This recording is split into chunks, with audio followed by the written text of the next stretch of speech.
message is transmitted at the request of the Kentucky Emergency Management Agency, Louisville, Kentucky.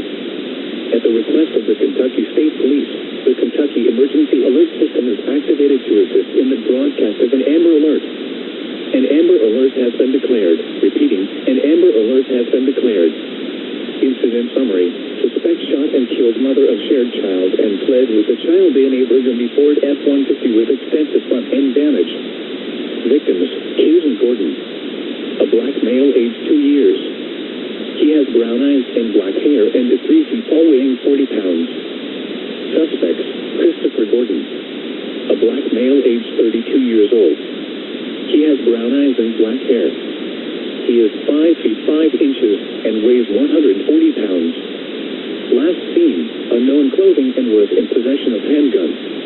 If you have any information regarding this alert, please contact the Kentucky State Police.